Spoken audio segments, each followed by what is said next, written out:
What if the only thing that keeps you alive is the very thing you've decided to abandon? On a deserted road, a man breaks the strongest link he has with the world. But can the unconditional love of a dog mend what has been broken? Discover the moving story of Jack and Max, a journey of loss, regret and, perhaps, redemption.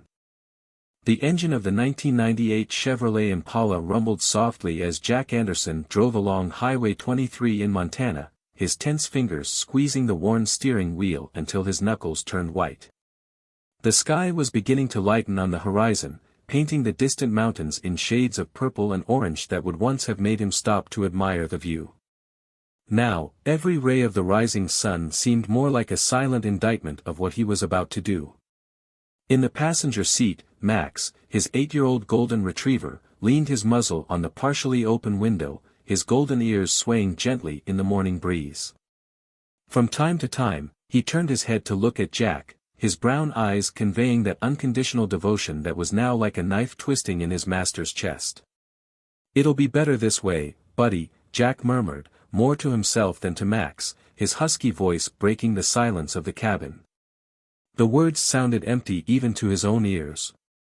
The open glove compartment revealed all the documents Jack had managed to gather over the last few weeks: collection letters, notices from the bank, the eviction notice for the apartment they had lived in for 5 years. The small musical instrument store he had inherited from his father, Anderson Strings and Things, had closed its doors for the last time exactly a week ago. The building that had once been his pride was now empty, the guitars and violins that used to decorate the walls replaced by lighter rectangles on the faded wallpaper. Max moved on the bench, placing his large paw on Jack's leg, as he always did when he sensed that his owner was upset. The gesture, so familiar and comforting, made Jack swallow. He remembered the night he had brought Max home, a clumsy puppy his wife Claire had picked out from the local shelter. "He's got your eyes," she said at the time, laughing, the same kind eyes. Claire had left 2 years later, unable to cope with Jack's depression after his father's death, but Max had stayed. Max had been there during the sleepless nights when Jack tried to make ends meet, during the lonely Sundays when no customers showed up at the store, during the increasingly simple meals they shared in the too-silent apartment. Now, at 45, Jack had nothing but a few clothes in the trunk, less than $200 in his wallet, and a dog that deserved much more than an owner who could barely feed himself.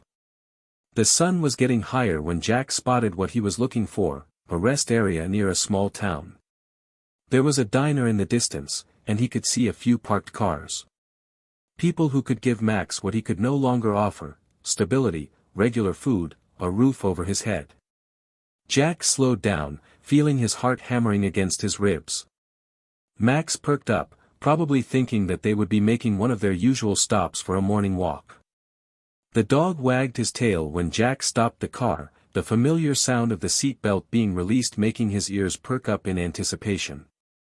"Come on, boy," Jack called, his voice breaking on the last syllable. He opened the passenger door and Max jumped out happily, spinning in circles in the tall grass beside the road.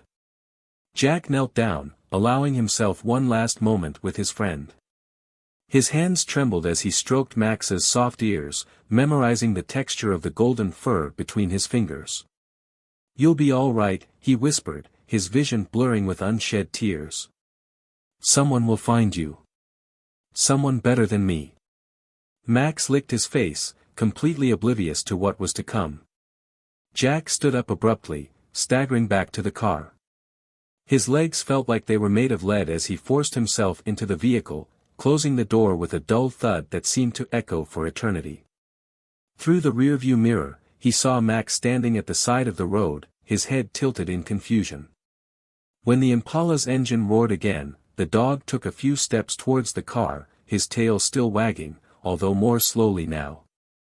Jack stepped on the accelerator, his eyes fixed on the road ahead, refusing to look in the rearview mirror again. But he couldn't help hearing Max's high-pitched, confused bark, a sound he knew would haunt him for the rest of his days. The Montana sun finally fully emerged over the horizon, bathing the road in a golden light that was painfully reminiscent of Max's fur. Jack drove west, leaving behind much more than a dog, leaving behind the last part of himself that he still believed deserved to be loved. Max remained motionless for several minutes after the Impala disappeared around the bend on Highway 23, his eyes fixed on the spot where he had last seen Jack's car. The sun was now fully above the horizon, but the warm Montana morning couldn't dispel the shiver that ran through his body. He barked again, a sharper, more desperate sound than before, as if reality was finally beginning to seep into his world. A few kilometers away, Jack gripped the steering wheel so hard that his joints ached. Every fiber of his being was screaming at him to turn around, but he kept driving, his eyes stinging with unshed tears. The radio remained off, he didn't deserve any comfort now. The silence in the passenger seat was deafening, an emptiness that seemed to suck all the air out of the cabin. In the rest area, Max finally started to move. First, he sniffed the ground in ever-widening circles, following the familiar trail of Jack's footsteps onto the asphalt. His nose picked up dozens of other smells, burnt rubber, motor oil, scraps of food left by travelers, but it was Jack's scent he was desperately seeking. A truck whizzed by on the highway, causing Max to retreat in fright into the tall grass. The sudden noise disoriented him momentarily, and when he looked at the road again, he no longer knew which direction the Impala had taken. His instincts urged him to run, to look, but where? In the cab of the Impala, Jack passed a sign reading, Livingston, 45 miles. His fingers automatically brushed the compartment between the seats where Max's snacks were kept.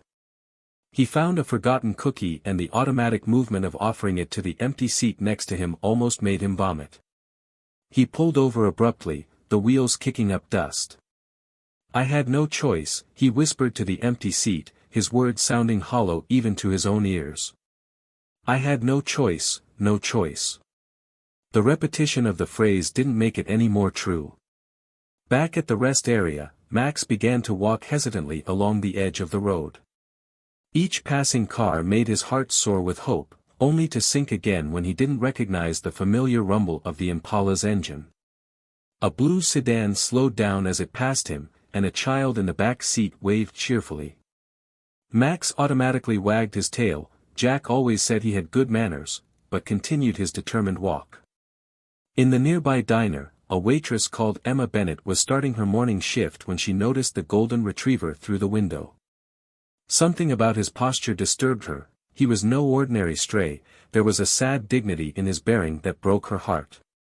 "Dad," she called into the kitchen, where Robert Bennett was preparing the first batch of muffins of the day. "I think we have a problem out here." Meanwhile, Jack had resumed driving, now passing through small towns that would once have made him stop and explore. Livingston, his hometown, lay in the opposite direction. He couldn't go back there, not after the failure of the store, not with the debts he'd left behind, not without Max. Especially not without Max. The sun was high when he stopped at a gas station. The attendant, an old man with a badge that read, Frank, smiled as he entered. "Good morning. Did you leave your dog in the car? I can offer you a bowl of water." Jack felt his breakfast rise in his throat. "No. I don't have a dog," he muttered, leaving a few crumpled notes on the counter and leaving before Frank could notice his hands shaking. In the rest area, Emma cautiously approached Max, who was now lying on the grass, his head resting on his paws. She could see the worn leather collar around his neck. Someone had once loved this dog. "Hey, buddy," she called softly, crouching down a few meters away. "It's all right. You're safe." Max raised his head, his brown eyes studying Emma with a mixture of hope and fear. She noticed that, although his coat was a little dusty from the road, the dog was well cared for. This wasn't a long-planned abandonment, it was a decision born of desperation. Robert Bennett came out of the diner carrying a plate of leftover bacon. The smell made Max's stomach rumble, reminding him that he hadn't had his usual breakfast with Jack. Still, he didn't move towards the food. Jack always said he should wait for permission. "Come along, boy," Emma called again, her gentle voice breaking something inside Max. He stood up slowly and walked over to her, accepting the hesitant caress on his head. When she scratched behind his ear, just like Jack did, he couldn't hold back a small moan. Miles away, Jack passed a sign indicating the state border. Idaho awaited him, a state where no one knew him, where no one would know what he had done. The passenger seat was still empty, but now it was covered with the tears he had finally allowed to fall. Max ate the bacon Robert offered him, but his eyes never left the road. The kindness of strangers was comforting, but it wasn't what his heart was looking for. While Emma called the local shelter, he continued to wait, his loyalty unwavering even in the face of abandonment. The midday sun shone over Highway 23, invisibly connecting two broken hearts heading in opposite directions, both bearing scars that only time, and perhaps fate, could heal. The small motel room in Pocatello, Idaho, smelled of stale cigarettes and regret. Jack was sitting on the edge of the bed, contemplating the crumpled envelope in his hands, his last paycheck from the store, not even enough to cover a week at the roadside motel. On the old television, a dog food commercial made him abruptly change the channel, his fingers trembling on the remote control. Anderson's Strings and Things had been more than a store, it was the legacy of 3 generations. Jack closed his eyes, and the memories hit him like waves against a wall, his father, William, teaching him to tune his first guitar, the smell of new wood and strings, Max sleeping under the counter on quiet days, his soft snoring mingling with the ringing of the doorbells when a customer came in. In his jacket pocket, his cell phone vibrated for the 10th time that day. It was Devin Wilson, his best friend since high school and the last employee to be fired from the store. "Jack, call me back, man," the message said. "Nobody's seen you since Thursday. Where are you? And where's Max?" He threw his cell phone on the bed, ignoring the pang of guilt. Devin had tried to help when things started to fall apart, even offering his savings to keep the store going. Jack had turned him down, he'd already let too many people down. Meanwhile, in Montana, Emma Bennett led Max through the back of the diner to a small apartment above the establishment. The dog followed her obediently, but his gaze constantly returned to the door, as if he expected to see a familiar figure cross it at any moment. "He's got a great temperament," Robert commented, watching Max cautiously investigate his new temporary environment. "Someone has spent time training this boy." Emma knelt down beside Max, examining his leather collar. There was no identification tag, just a worn mark where one had probably once existed. "The shelter is full," she said, scratching the dog's ears. "They can't pick him up until Monday." In the small room, a photograph caught Max's eye, a picture of Emma as a child cuddled up to an older golden retriever. He approached, sniffing the frame with interest. "That was Rocky," Emma explained softly, a nostalgic smile on her lips. "He taught me all about unconditional love." She paused, studying Max, "Just like someone taught you, didn't they?" In his motel room, Jack rummaged through his backpack in search of painkillers for his growing headache. Among his few possessions, he found a small metal tag, the identification that used to be on Max's collar. He had removed it days before, planning his cowardly act with a precision that now disgusted him. The memory transported him back to 6 months ago, when everything began to fall apart. The arrival of the big musical instrument chain in town, the bills piling up, the sleepless nights trying to make the impossible math work. Max always woke up with him on those nights, resting his head on his knee, offering a silent comfort that Jack now realized he had taken for granted. Back at the Bennett's apartment, Emma improvised a bed for Max with old blankets. The dog settled into the makeshift nest, but his eyes remained alert, his ears perking up at every car that passed on the street below. "He's looking for someone," Robert observed, his voice laden with a familiar sadness. As a retired veterinarian, he had seen similar cases before. "It's not just a lost dog, he was left here." Emma felt her throat tighten. She knew well that look of expectation mixed with confusion, the same one Rocky had had in his last days, searching for something he could no longer find. Jack turned on the television again, trying to drown out his thoughts. A local program was showing images of downtown Livingston, his hometown. The camera briefly passed the now empty facade of Anderson's Strings and Things, and he recognized Devon's silhouette sweeping the sidewalk in front of the store next door. His friend looked tired, worried. Jack knew that Devon was probably looking for him, perhaps he had even organized other residents to help. Guilt consumed him again, not just for Max, but for all the people he had abandoned, all the responsibilities he had run away from. In the Bennett kitchen, Robert prepared a simple dinner while Emma worked on posters to look for Max's possible owner. She hesitated as she typed in the words, "found dog," knowing in her heart that "abandoned" would be a more accurate description. Max approached her, laying his head on her lap as he used to do with Jack on stormy nights. Emma felt tears forming in her eyes. There was a broken nobility in this animal, a kindness that not even abandonment could erase. "We'll help you find your way home," she whispered, although she didn't know exactly what home meant to Max now. In the solitude of his motel room, Jack finally gave in to the weight of his actions. He picked up his cell phone and dialed the number he knew by heart. After 3 rings, Devon's familiar voice filled the line. "Jack. My God, where are you? Is everyone worried? Devon," Jack interrupted, his voice breaking. "I've done something terrible." The silence that followed was filled only by the distant sound of thunder. A storm was approaching Montana, the same one that would soon reach Idaho, connecting 2 broken hearts through the dark clouds forming on the horizon. "What do you mean you abandoned Max?" Devon's voice echoed through the phone, a mixture of disbelief and horror that made Jack grip the handset tighter. The storm was now battering the windows of the motel in Pocatello, as if nature itself was responding to the confession. "I didn't." Jack began, but the words died in his throat. There was no way to justify the unjustifiable. "I left him at a rest area near Livingston. There was a diner, people around." "You idiot." Devon exploded, years of friendship giving way to pure fury. "Get back here right now and let's go look for him." "He must be terrified, Jack. How could you?" Jack dropped the phone in his lap, Devon's words mixing with the sound of the rain. In his mind, he saw Max shivering during storms like this, seeking refuge under his bed or pressed against his legs. Meanwhile, in the Bennett's apartment, Max was restless.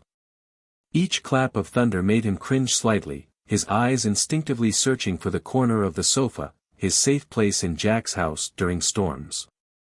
Emma noticed his distress and sat down on the floor next to him, offering silent comfort. "You know," she said softly, "Rocky hated storms too. He used to hide in the kitchen cupboard."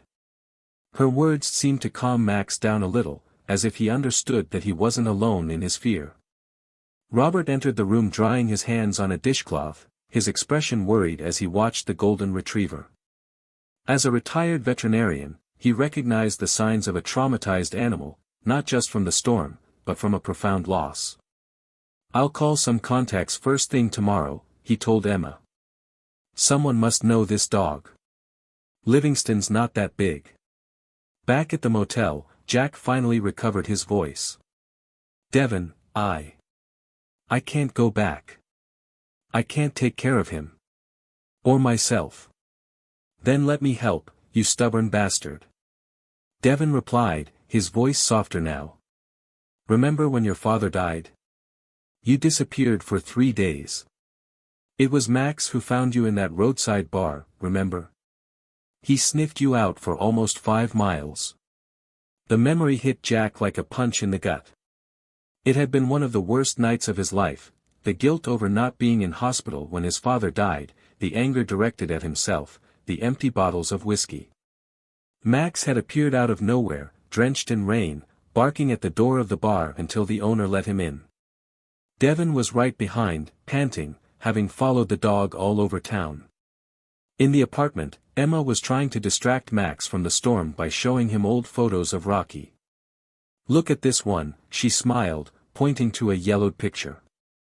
"Rocky had just found me after I got lost in the park. Dad always said he had a sixth sense for finding people."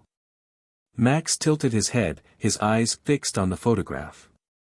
There was something familiar about that story, how many times had he himself guided Jack home after difficult nights. His owner used to say that he was his moral compass, his anchor on stormy days. "Emma," Robert called out from the kitchen, holding up his cell phone. "Frank from the diner just called. He said he saw a strange man earlier today. He seemed upset when he asked about a dog." Emma's heart raced. "Did he manage to see where the man went?" "Idaho," Robert replied, his voice deep. He was going to Idaho. In the motel, Jack listened to Devon making frantic plans to find Max. His friend had already called in the local network of veterinarians, animal rescue groups, and was ready to form a search party as soon as dawn broke. "The storm will pass soon," Devon said. "And when it does, we'll find him. But you have to go back, Jack. Max has always known the way back to you, now it's your turn to find the way back to him." Jack stood up abruptly, walking over to the fogged-up window. Through the curtain of rain, he could see the headlights of cars on the highway, each potentially taking someone home. How long had he himself lost his sense of direction? In the Bennetts' living room, Max had finally fallen asleep, lulled by the soft sound of Emma humming as she organized the "Found Dog" posters. In his restless sleep, his paws moved as if he were running, perhaps chasing the Impala, perhaps guiding Jack back home once again. Robert watched the scene from the kitchen, a cup of coffee forgotten in his hands. In 40 years as a vet, he had seen countless cases of abandonment, but something about this one was different. The well-kept collar, the dog's impeccable behavior, the story of the distraught man at the gas station, all the pieces told the story of a separation born not of a lack of love, but of desperation. The storm began to subside, leaving in its wake that peculiar silence that follows big rains. Jack was still on the phone to Devon, his breathing calmer now. "Devon," he finally said, "do you still have that photo? The one from the day the store opened? The one your father took? With you, me, and Max the puppy? That's the one." "Yes, I do." "Why?" Jack closed his eyes, clearly seeing the image in his mind, him smiling in front of the freshly painted store, Devon by his side, and little Max with a ridiculously large bow around his neck, Claire's idea, of course. "Because I finally understood something my father always said," Jack replied, his voice breaking. "That sometimes you have to get completely lost to find your way back home." The moon was beginning to appear between the dissipating clouds, its silvery light bathing both the motel room in Idaho and the apartment in Montana. Under the same sky, two hearts beat in tune, united by memories of better days and the faint hope that, perhaps, not all lost paths needed to remain like this forever. The morning after the storm brought with it an almost painful clarity. Devon was standing in front of Anderson's Strings and Things, watching the rising sun reflect off the empty shop windows. The cell phone in his hand still showed Jack's last message, "I'm coming back. See you tomorrow." Inside the abandoned store, lighter stains on the walls marked where guitars used to hang. In the corner, next to the counter, a circular stain on the carpet indicated where Max's bed was, a Christmas present from the previous year, when things were already bad, but Jack still kept up appearances. "I thought I'd find you here," a familiar voice sounded behind him.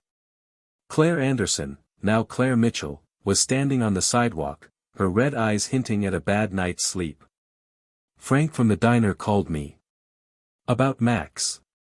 Devon nodded slowly. Jack's ex-wife had rarely appeared in this part of town since their divorce. "Jack will be back," he said, more to himself than to her. "He promised." Claire gave him a sad smile. "You've always believed in him more than any of us, Devon.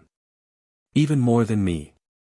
Meanwhile, at the Bennett's apartment, Emma woke up early to find Max sitting by the door, his posture alert like a sentry. She had left the window open during the night, and the morning breeze brought with it the sounds and smells of the awakening city. "You've made your decision, haven't you?" Robert asked, watching from the kitchen as his daughter knelt beside the dog. "Go find his owner." Emma stroked Max's ears, noticing how he leaned towards the touch, but his eyes never left the door. There's something wrong with this whole story, Dad. The way he acts. He's not a dog that's just been abandoned. It's like he's waiting for someone to come back. On the highway between Idaho and Montana, Jack was driving his Impala back home. The passenger seat, still empty, now bore the photo Devon had mentioned, texted to him the night before. In it, a younger, more hopeful Jack smiled next to his father and Devon, while a puppy Max tried to escape the ridiculous noose around his neck. His hands trembled slightly on the steering wheel as he passed the sign indicating Livingston, 120 miles. Every mile brought him closer not only to Max, but to all the ghosts he had left behind. Back in Livingston, Devon and Claire were walking along Main Street, putting up posters with the photo of Max that she still kept on her cell phone. "Do you remember how Jack looked when we brought Max home from the shelter?" she asked, her voice soft with the memory. "It was the first time I saw him smile after William died." Devon stopped pasting a poster, remembering that day. "Max chose Jack," he corrected gently.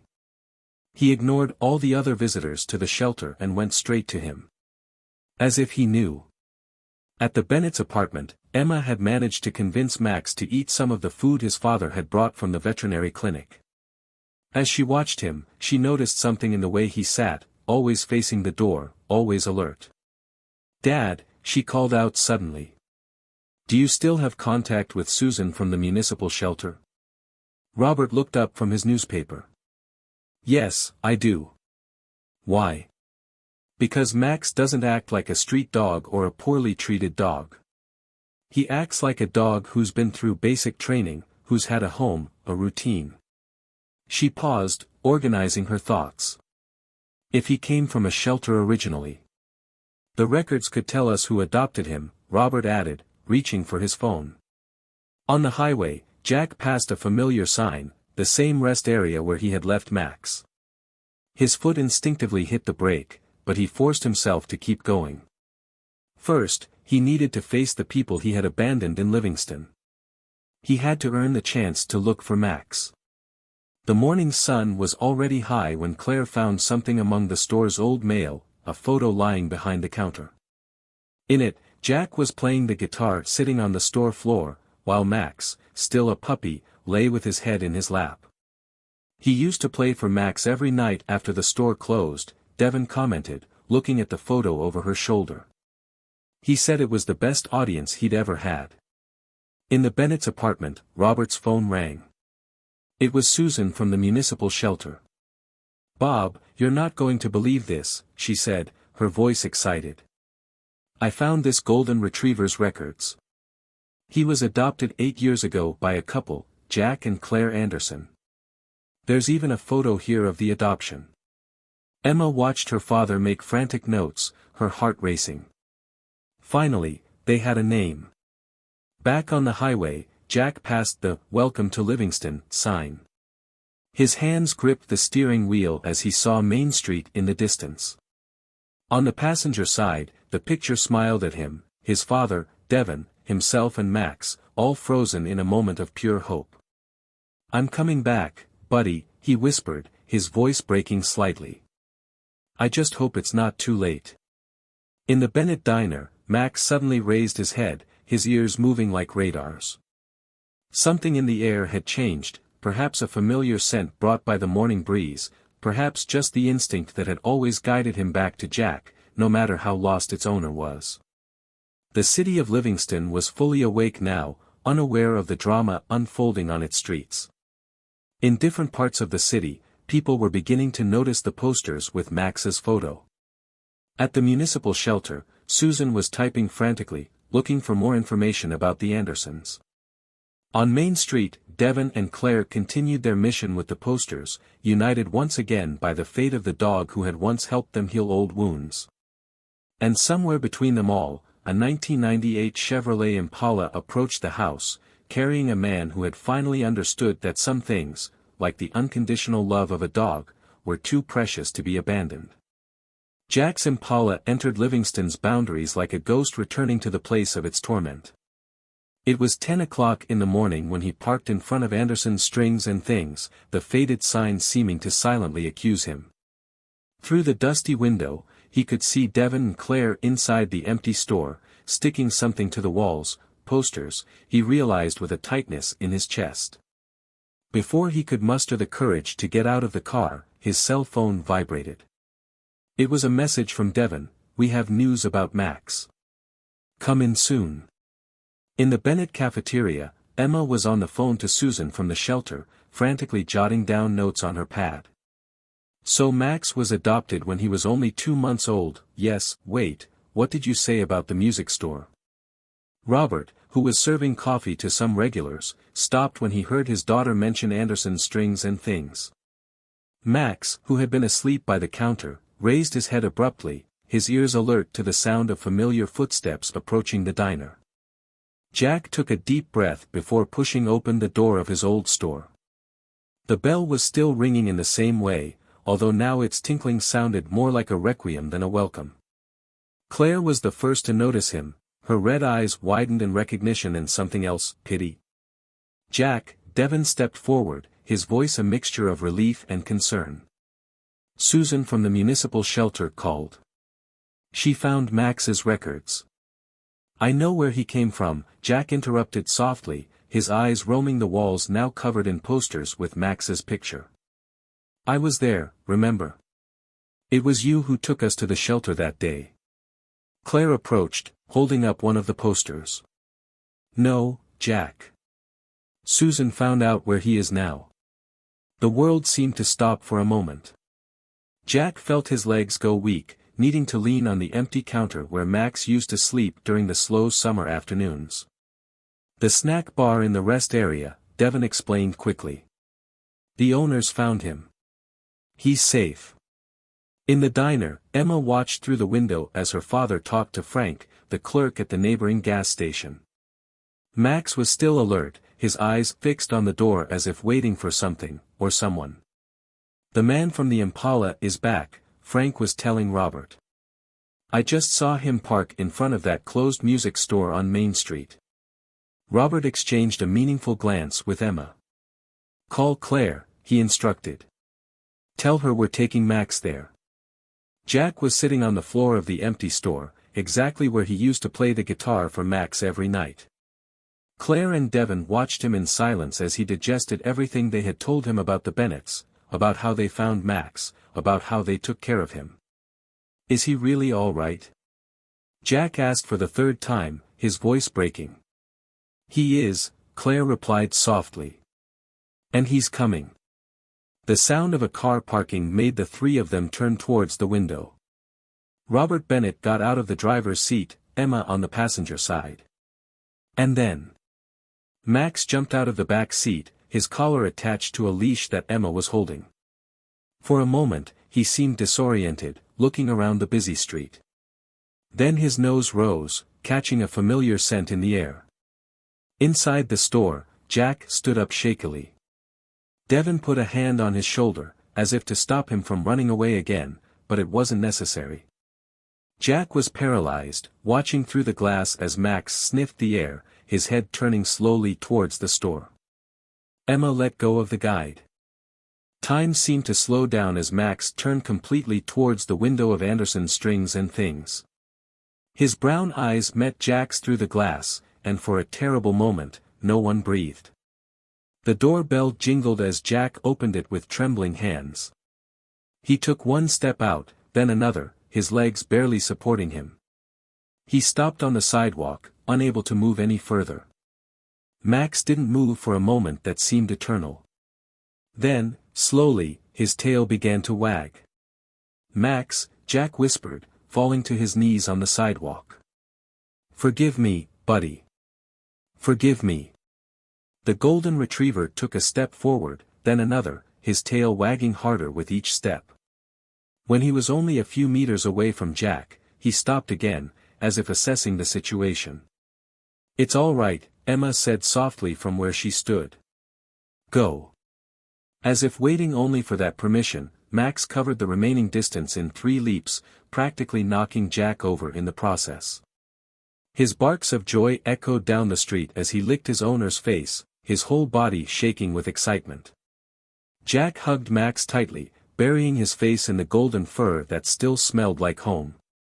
Tears flowed freely down his face as he mumbled apologies over and over again.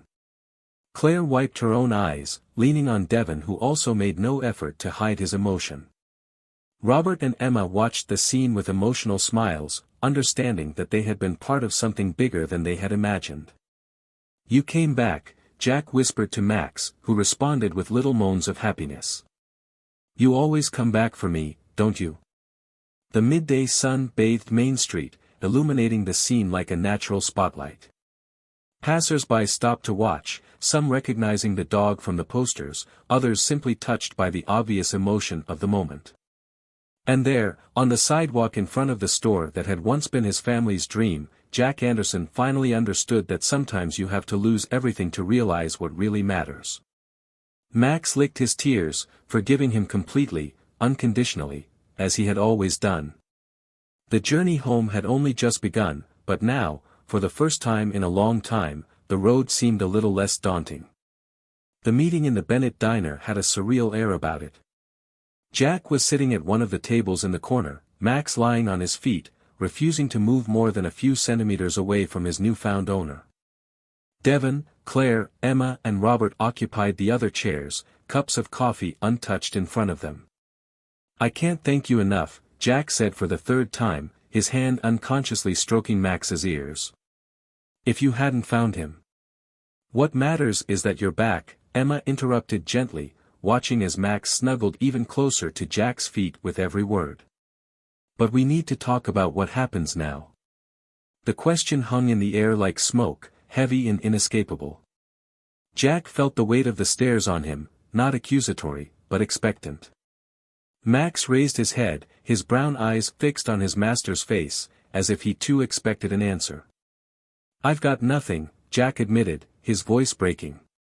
"The store, the apartment, my savings, everything's gone." "That's not exactly true," Devon leaned forward, placing a brown envelope on the table. "Remember when you refused my help with the store?" "Well, I didn't take no for an answer." Jack looked confusedly at the envelope.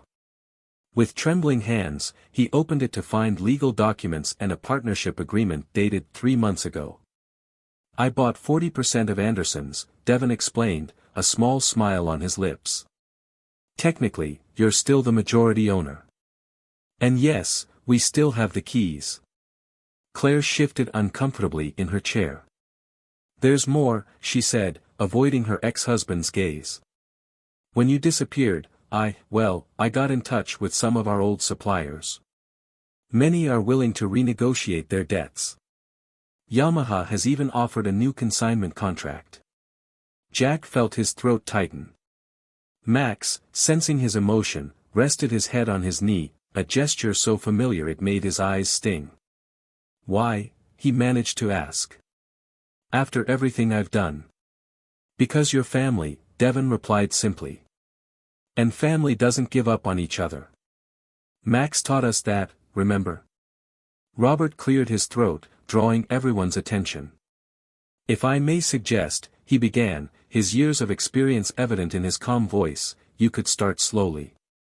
The space at the back of the snack bar has been vacant since the last tenant moved out. It's not big, but you could set up a small repair shop, maybe some music lessons. And there's the apartment above," Emma added quickly. "It's small, but it accepts pets," Robert added with a smile. Jack looked at every face around the table, then at Max, who was watching him with that unwavering devotion he had almost thrown away. "I don't deserve this," he whispered. "Maybe not," Claire said softly. "But Max deserves a chance to get his owner back. And you deserve the chance to be the man he always knew you could be." The doorbell jingled as Frank from the gas station came in, carrying something wrapped in an old rag. "I found this at the depot," he said, placing the package on the table. "I was saving it in case you came back." Jack carefully unwrapped the cloth, revealing an old guitar, the same one his father had used to give him his first lessons.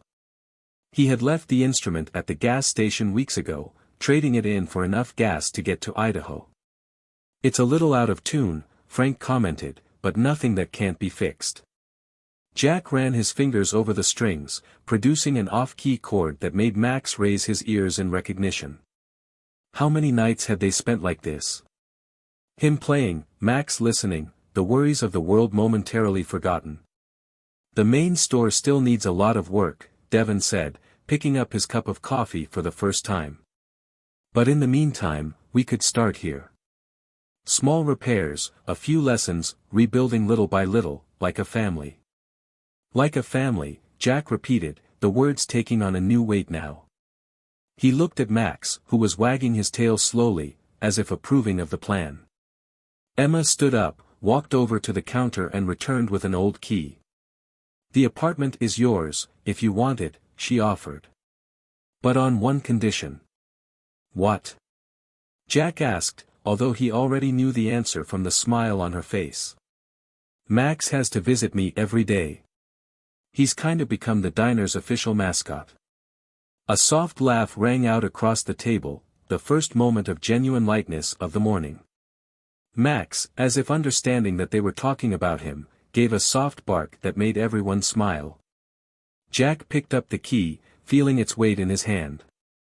It wasn't just the key to an apartment, it was the key to a fresh start, a second chance that he didn't know if he deserved, but that he was determined to honor. "There's one last thing," Claire said, rummaging through her bag. She took out a shiny new nameplate with Max's name engraved on it. "I thought you'd both need this." As Jack attached the tag to Max's collar, the afternoon sun streamed in through the diner's windows, bathing the scene in a golden light that looked promising. Outside, Livingston continued her routine, oblivious to the small miracle of redemption taking place inside the Bennett's diner. A fresh start was taking shape, built on foundations of forgiveness, second chances, and the unconditional love of a dog that never stopped believing in its master. The small space at the back of the Bennett's diner was slowly transforming. A week had passed since their reunion, and the once empty walls now displayed carefully hung instruments. Jack was kneeling on the floor, organizing repair tools in an old wooden box Robert had found in the basement, while Max watched him from his new favorite post, a worn rug near the window. "I think I've found another treasure," Emma announced, entering with a dusty box. "Dad says it's old sheet music from when Aunt Helen used to give piano lessons." Jack stood up, wiping his hands on his jeans.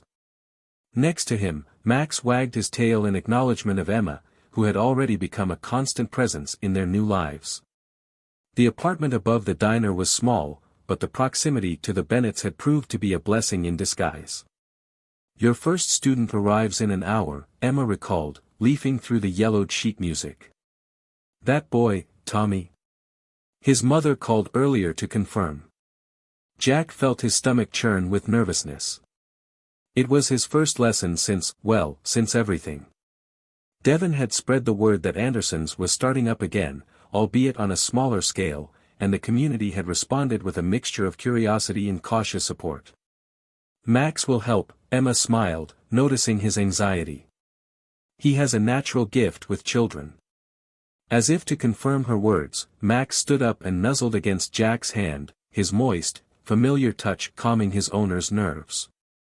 The doorbell jingled, and Claire came in carrying a box of new strings. "Yamaha sent the first batch," she announced, placing the box on the makeshift counter. "And there's more. They want to know if you'd be interested in giving some master classes at the music festival next month." Jack froze in the middle of organizing the ropes. "Master classes? Me? Why not?" Claire asked, her eyes soft. "You were always the best teacher I knew. Remember how you taught in the old store? The children loved your lessons." The sound of footsteps on the stairs interrupted the conversation. Devon came down from the apartment, carrying William Anderson's restored guitar. "I thought you'd want this for today," he said, handing the instrument to Jack. "First lesson has to be special, doesn't it?" Jack took the guitar reverently. Max approached, sniffing the instrument as if he recognized its smell. How many nights had father and son spent playing that same guitar, with Max lying at their feet? "I've got a surprise too," Devon continued, pulling an envelope out of his pocket. "Remember old Pete? The luthier who used to repair the violins in the store?" Jack nodded, unable to speak. Pete had been his father's mentor, teaching him the secrets of the instrument repair trade. "He heard we were starting up again. He offered to come in once a week, teach you and pass on some techniques. He said he owed it to his father." The tears came without warning. Max immediately went to Jack's side, offering his silent support. Claire and Emma exchanged emotional glances, while Devon pretended to be too busy tidying up sheet music. The moment was interrupted by the sound of voices approaching the door. Tommy, a 12-year-old boy, entered accompanied by his mother, Lisa. His eyes widened at the sight of the instruments on the walls, but it was Max who really captured his attention. "Can I pet him?" Tommy asked shyly. Jack smiled, feeling some of his anxiety dissipate. "Sure. Max, say hi to Tommy." The golden retriever approached the boy gently, his tail wagging in a tranquil rhythm. Tommy laughed when Max licked his hand, and suddenly the atmosphere in the small room changed completely. "How about we get started?" Jack suggested, picking up his father's guitar. "Have you ever played before?" While Jack sat with Tommy, showing him how to hold the instrument correctly, the others discreetly left the room. Max settled between teacher and student, his attentive eyes moving from one to the other as if he were taking part in the lesson. "My father used to say that music is like magic," Jack began, adjusting Tommy's small hands on the strings. "You take something invisible, sound, and turn it into something people can feel in their hearts." Outside the room, Claire paused for a moment, listening to Jack teach.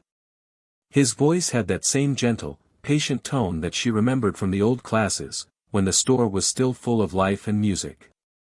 "He'll make it," Devon said softly, joining her at the door. "This time it's going to be different." At the deli counter, Emma smiled as she poured coffee for Lisa, who was watching the class through the ajar door. Robert, pretending to clean the counter for the third time, couldn't hide his own smile. Inside the makeshift classroom, the first off-key chords of "Twinkle, Twinkle, Little Star" filled the air, accompanied by Tommy's nervous laughter and Jack's gentle encouragement. Max kept his silent vigil, his presence a constant reminder that sometimes the most meaningful new beginnings start with the simplest notes. The afternoon sun streamed in through the window, creating a pattern of light and shadow on the floor where instruments and dreams were beginning to take on new life. In the small room at the back of the Bennett Diner, a story of redemption continued to be written, one chord at a time. The Livingston Music Festival was transforming Main Street into a kaleidoscope of sounds and colors. White tents lined the street, each hosting different performances and workshops. In front of Anderson's Strings and Things, now reopened but still partially empty, a banner announced, "Guitar Masterclass with Jack Anderson, 2 p.m. Jack watched the goings-on through the freshly cleaned shop window, his fingers drumming nervously on the counter. Max, lying on his new bed near the entrance, kept his eyes fixed on the owner, sensing his anxiety. 15 applications have arrived, Devon announced, entering the store with a clipboard. "And Pete has confirmed that he'll be doing a restoration demonstration after your class." Pete, the former luthier, had already become a regular presence on Wednesday afternoons, his wrinkled hands guiding Jack through the mysteries of instrument restoration. "You've got your father's hands," he used to say, watching Jack work on an old violin.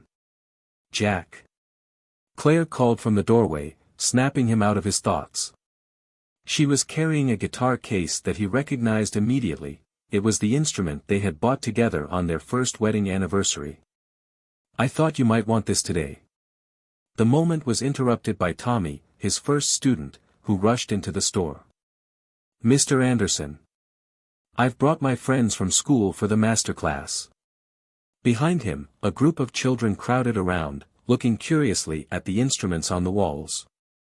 Max immediately stood up, his tail wagging in recognition. Over the last few weeks, he had become a sort of mascot for Jack's students, always present in class, offering silent comfort to the more nervous children.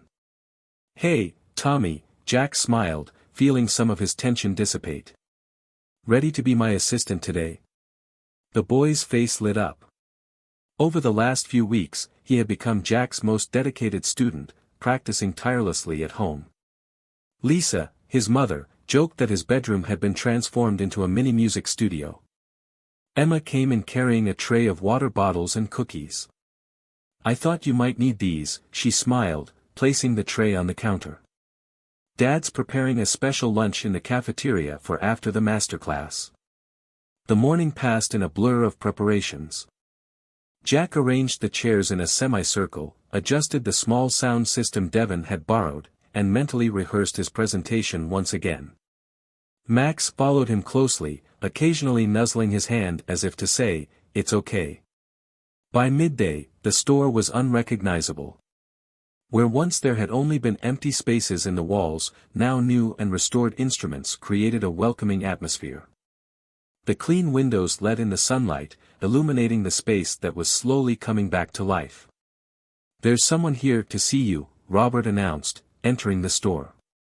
Behind him, an elderly man wearing a familiar hat made Jack freeze in place. "Mr. Martinez?" Jack whispered, recognizing the first regular customer of his father's store. "Couldn't miss your big comeback, son," the gentleman smiled, his kind eyes glistening with restrained tears. "William would be proud." Max, sensing the emotion in the air, approached Mr. Martinez, who bent down with difficulty to stroke his head. "And you must be the famous Max," he smiled. "I hear you're the real star here." As the time for the masterclass approached, more people began to arrive. Old customers, new students, curious people attracted by the music that occasionally escaped from the store. Jack watched it all with a mixture of nervousness and gratitude. "It's almost time," Devon announced, adjusting the microphone one last time. Jack picked up the guitar Claire had brought, his fingers naturally finding the familiar strings. Max positioned himself next to him, as he always did during lessons. "You know," Claire said softly, helping to distribute the handouts they had prepared, "when you disappeared with Max, I thought we'd lost you forever. But now," she gestured around the crowded store, the excited children, the smiling faces. "Now it looks like you've finally found your way back." "It wasn't me who found the way," Jack replied, looking at Max, "it was he who brought me back." The golden retriever raised his head when he heard his name, his brown eyes conveying that same unconditional devotion that had guided Jack through the darkness. When the time finally came for the masterclass to begin, Jack stood up, guitar in hand. The store was packed, with people even crowding onto the sidewalk outside. Max took up his usual position, lying at his master's feet, ready for another lesson. "My father used to say," Jack began, his voice firm despite his emotion, "that music isn't just about the right notes. It's about finding your own voice, your own way back home." As the first chords filled the air, mingling with the sounds of the festival outside, Jack looked at the people gathered there, his makeshift family, his students, his community. And there, ever faithful, was Max, his silent guardian, the anchor that kept him steady even in the strongest storms. The music flowed, carrying with it stories of loss, redemption and new beginnings. And in every note, in every chord, echoed the truth that Max had always known, that sometimes the road home is longer and harder than we imagine, but it's never too late to go back. The success of the music festival brought unexpected changes for Anderson Strings and Things. A week later, Jack found himself in front of a pile of registration forms for lessons, while Max slept in the sunlight coming through the shop window. The phone rang again, it was the fourth call of the morning. "Anderson Strings and Things," Jack answered, still amazed at how natural the words sounded again. "Mr. Anderson? This is Richard Coleman from the Montana Cultural Foundation." The voice on the other end of the line made Jack straighten up in his chair. "We're interested in discussing a partnership proposal." While Jack was writing down the details of the meeting, the store door opened. Tommy rushed in, his guitar in tow, followed by Lisa, who was carrying a brown envelope. Mr. Anderson! Tommy exclaimed, barely containing his excitement. I've been accepted into the Young Musicians program. Look! Max raised his head, wagging his tail at the sight of the young student. Over the last few weeks, Tommy had become more than a student, he was a constant reminder of why Jack had started teaching in the first place. Lisa handed Jack the envelope with an excited smile. They specifically mentioned your letter of recommendation, she said. Apparently, it's not every day that you get such a passionate recommendation. Jack opened the envelope, reading the acceptance letter with a lump in his throat. The Young Musicians program was one of the most prestigious initiatives in the state. He himself had dreamed of participating as a child, but his family couldn't afford it at the time. Devin entered the store carrying several boxes. You're not going to believe this, he announced, placing the boxes on the counter. Yamaha doubled our consignment order. They said the demand after the festival exceeded all expectations. Before Jack could reply, Emma appeared in the doorway. Sorry to interrupt, but I think you need to see this. Everyone followed Emma into the Bennett's diner, where Robert was in front of the television. The local news was showing images from the music festival. And in a heartwarming story, the reporter said, the traditional instrument store Anderson Strings and Things rises from the ashes, bringing music and hope back to Livingston. But the real star of the story may be a golden retriever named Max. The camera showed images of Max interacting with the students during the masterclass, his gentle and protective demeanor evident in every scene. Jack felt his legs weaken and had to lean on the counter of the cafeteria. It's not every day that a second-chance story touches so many hearts, the reporter continued. The store, which almost closed permanently a few months ago, has now become a symbol of renewal for our community. I think we need a new sign, Robert commented with a smile, pointing at Max, something like resident musical assistant. Jack's phone vibrated, it was a message from Claire. I've just seen the report. Pete's crying with emotion. He wants to know if he can bring some more old instruments for us to restore together. Tommy approached Max, hugging the dog who was now an inseparable part of his lessons. Did you know that it was Max who helped me not to give up, he confessed shyly. In the first few lessons, when I made a lot of mistakes, I was embarrassed. But he would always come and put his head on my lap, as if to say that it was okay to make mistakes. Jack watched the scene, remembering how many times Max had done the same for him. How many dark nights had been brightened by the constant, loving presence of that dog. Mr. Anderson. Tommy called out, interrupting his thoughts. Can I play that song you taught me? The one your father used to play for you? Sure, Tommy, Jack smiled, picking up his own guitar which was now permanently in the cafeteria. As the first chords of Blackbird filled the air, mingling with the aroma of coffee in the murmur of conversation, Jack looked around. Devin organizing sheet music, Emma serving coffee, Robert adjusting the volume on the television, Lisa taking photos of Tommy playing, and Max. Max watching everything with those wise eyes that always seemed to know more than they let on. You know what's funny? Devin said softly, leaning closer to Jack. When you disappeared with Max, we thought we'd lost everything. But look, sometimes you have to lose something to find out how much more you can gain. Jack nodded, words unnecessary at that moment. Max moved closer, leaning his head on his leg as he always did when he felt his master needed support. The gesture, so familiar and comforting, now carried a new meaning. Tommy's music continued, its notes hesitant but full of heart, while the afternoon sun painted golden shadows through the diner's windows. Outside, Livingston followed its rhythm, but in that small space between music and silence, a new melody was being composed, a symphony of second chances, redemption and unconditional love. Autumn arrived in Livingston, painting the trees red and gold, colors that resembled Max's fur in the evening light. Anderson Strings and Things was unrecognizable, full shelves, constant music, and a steady stream of students coming and going. But the biggest change was happening at the back of the store, where Jack and Pete were working on something special. Are you sure you want to do this? Pete asked, his wrinkled hands running delicately over the old wood of the guitar. It was the instrument that William Anderson used to teach, the same one that Jack had almost lost at the gas station. Absolutely, Jack replied, watching Max who, as always, stood guard next to the desk. It's time to move on.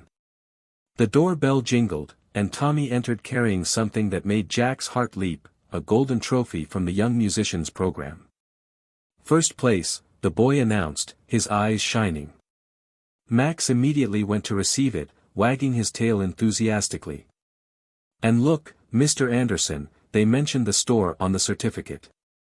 Jack picked up the certificate with trembling hands. There it was, in gold letters, special mention to Anderson Strings and Things for its commitment to the musical education of youth. That's not all, Lisa said, walking in right after her son. The program committee wants the store to be one of the official teaching centers for next year. The news took Jack by surprise. Pete smiled, continuing his work on the guitar as he listened to the conversation. Jack. Devin called out from the front of the store. The Cultural Foundation is here for the meeting. Richard Coleman, the director of the foundation, was not what Jack had expected. With his worn jeans and an old Grateful Dead t-shirt, he looked more like a street musician than an executive. So this is the famous Max, Richard smiled, bending down to pet the dog. You know, when we started hearing stories about a golden retriever who helped with music lessons, we thought it was an exaggeration. But now I understand. The meeting that followed would change the course of Anderson's forever.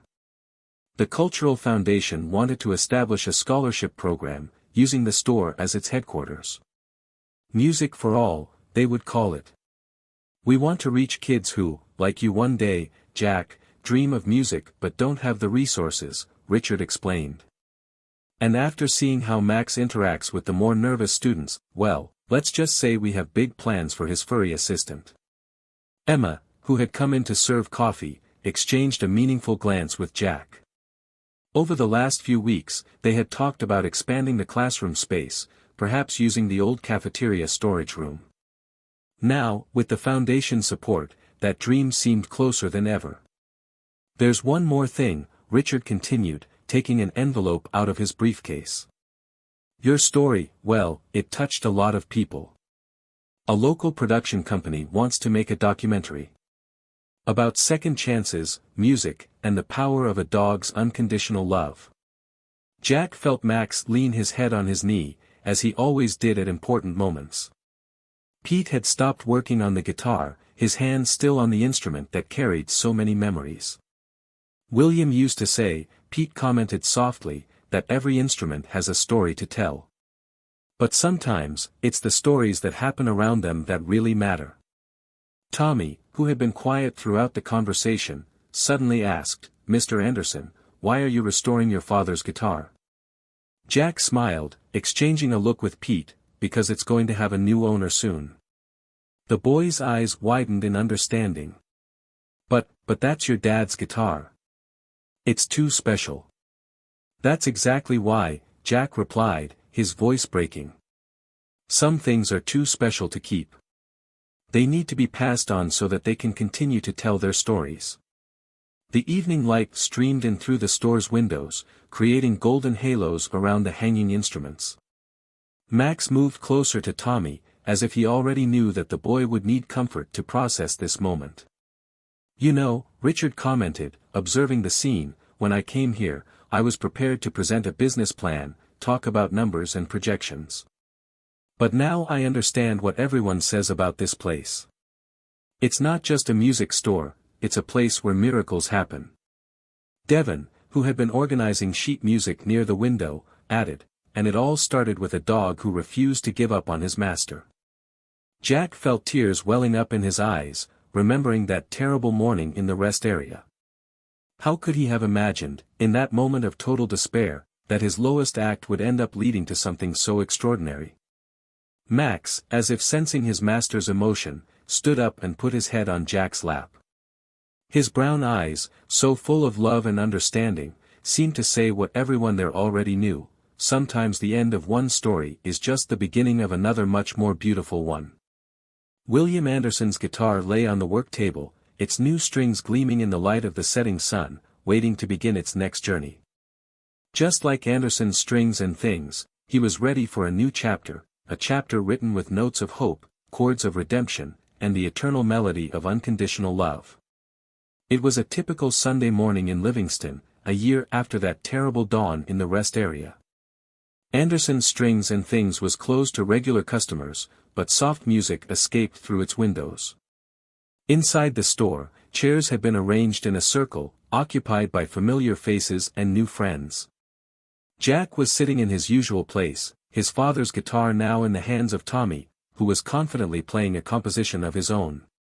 Max, as always, held his position between the two of them, his attentive eyes moving from one to the other as if following the melody. It was the first anniversary of the Music Circle, an idea that had been born naturally after the visit from the Cultural Foundation. Every Sunday, musicians of all ages got together to share music and stories. It wasn't a formal class, but something deeper, a celebration of the power of music to heal and unite. "I remember the first time I came in here," Emma commented softly to Claire, as Tommy finished his song. "I never imagined that frightened golden retriever in the rest area would change so many lives." Claire nodded, her eyes roaming around the transformed store. The once empty walls now held stories, photographs from the festival, newspaper clippings about the scholarship program, and, in the place of honor, a large photo of William Anderson playing with a child Jack by his side. Robert and Devon were near the window, discussing the plans for the expansion. Music for All had grown beyond expectations, and the small workshop at the back of the cafe was no longer enough.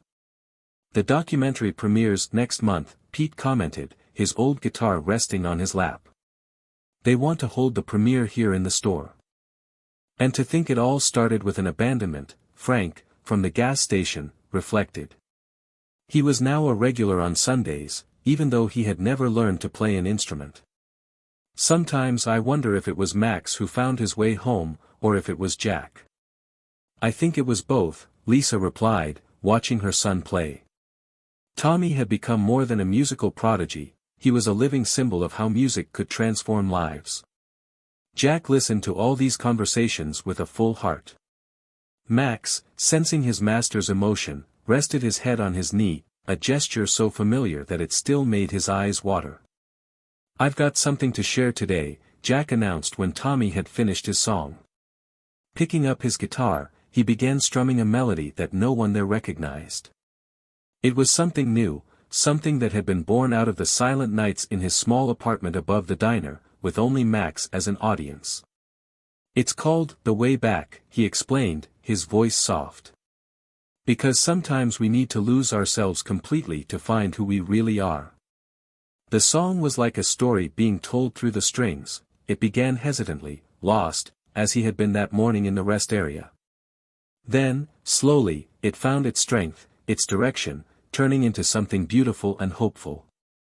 As he played, Jack watched the faces around him, Devon, his most loyal friend, Claire, who had never stopped believing in his redemption, Emma and Robert, who had opened not just their doors, but their hearts, Pete, carrying the wisdom and memories of his father, Tommy, the future of the music they loved so much, and Max. Always Max, their silent guardian, their way back home. The last note echoed through the store, leaving a silence full of meaning. It was Max who broke the moment, giving a soft bark that made everyone smile. "You know what's funny?" Tommy said, adjusting the guitar that had once belonged to William Anderson. "When I started taking lessons here, I thought I was just learning music. But now I understand that we were all learning something much bigger." Jack reached out to scratch Max's ears, feeling the familiar texture of the golden fur between his fingers. "And what would that be, Tommy?" "That sometimes the best songs are the ones we play together," the boy replied, looking at everyone in the room. "Like a family." The Sunday sun streamed through the windows of Anderson's Strings and Things, creating golden patterns on the floor that resembled Max's fur. Outside, Livingston continued its quiet, small-town pace, but inside the store, something magical was happening, a symphony of second chances, a concert of hearts united, a song that spoke of forgiveness, redemption and unconditional love. Max settled closer to Jack, his wise eyes observing the makeshift family he had helped to create. On the wall, William Anderson's picture seemed to smile, as if he knew that his legacy was in good hands, Paws included. And so the music continued, not just in the strings of the guitars or the voices that joined in harmony, but in the hearts of those who had learned that sometimes the truest love comes in the form of a golden retriever that refuses to give up believing in second chances.